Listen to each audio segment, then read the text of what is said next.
What should go in my anxiety toolkit? Hi, Kim here, chartered psychologist and cognitive behavioural psychotherapist, and I'm here to help you with all issues around anxiety, lack of assertiveness, or any other mental health issues. In this video, I'm going to run briefly through a few things which can go in your anxiety toolkit, which you can then have at your disposal to take with you wherever you go, and you'll be able to access this whenever you feel anxious or when you become overwhelmed by anxiety. And some of these you do need to practice beforehand so that you can readily access and tap into it when you need it. So, first one.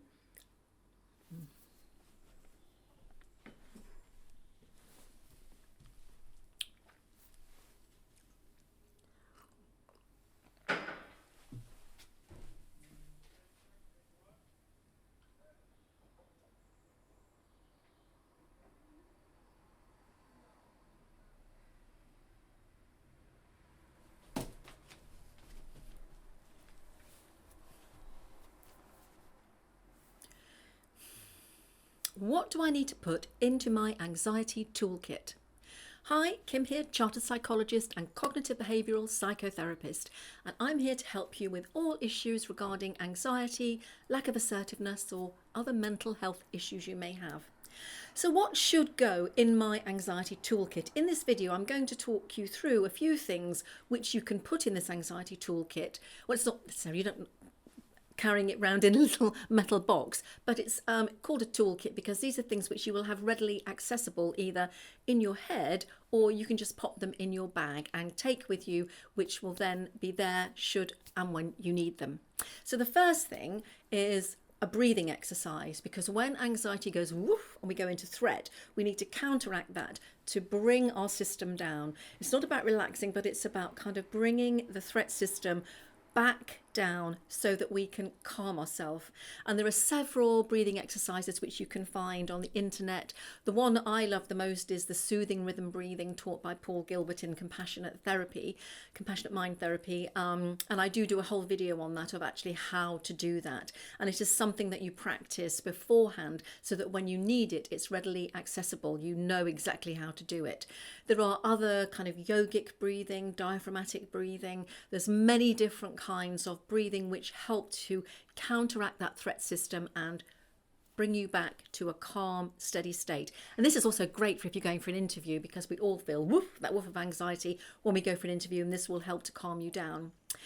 Smells are very powerful, and if you associate smells with the breathing exercises or just with other relaxation, you will actually find that the smell you can access the calm sense that you get when you use these smells, like lavender or any other smell, any candle, any incense, or anything you can spray onto a hanky which you can put into your bag and carry with you. Another thing is imagery, and this is something again that you can practice, and I will be doing a video on imagery and how you can access this. And some of us are more able to tap into imagery than others. I'm quite a visual person, so I find it quite easy to imagine things, but other people don't, and they're more sort of verbal. But anyway, if imagery is something that you can do, you can actually practice calming yourself down by going through imagery, and I will, as I said, be doing a video on that, and that is very, very powerful if you can kind of tap into that. Other people will take a grounding object, and this can be something like a nice pebble, something you found on the beach, or it could be a glass marble, anything which because when you become anxious, occasionally you can feel a little bit depersonalized, and this is kind of what the hormones in your body are doing. And so if you have this thing to hold on to, this grounding object, it makes you kind of come back to earth, come back, I'm okay. So that's quite useful, but again, practice using that, practice accessing that, the thoughts and feelings you have around when you're grounding and using that object before you actually go out and become anxious about something. Another thing you can do is take your journal with you. Some people just find it very therapeutic to just start journaling how they're feeling. It almost takes you out of your head and into something else, which can actually help you to reduce anxiety. And plus you can read through past journal entries of how you coped with anxiety, so that you know that actually it's not going to last. This too will pass.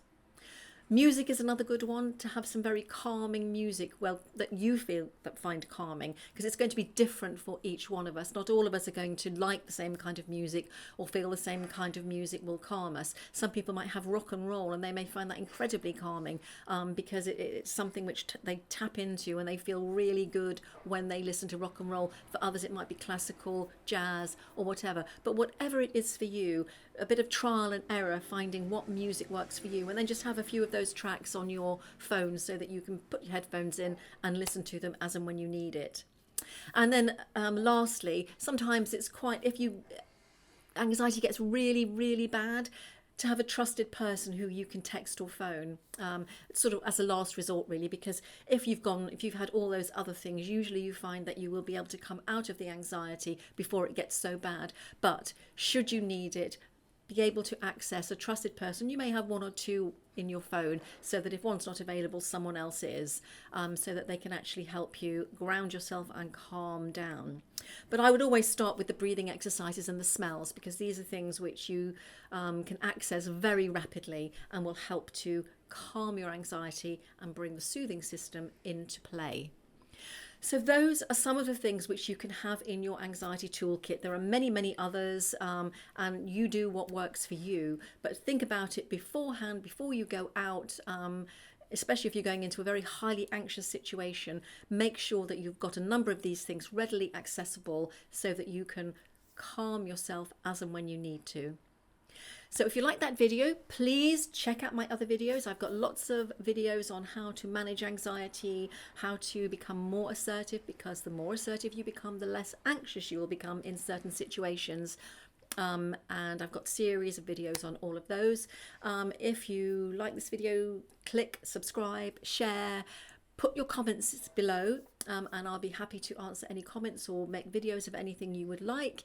And lastly, please check in the description below my website, because on my website you can access my free How to Be More Assertive starter kit, and this actually shows you what your communication style is like and how you can start to become more assertive in your everyday life, which has the impact of reducing overall anxiety.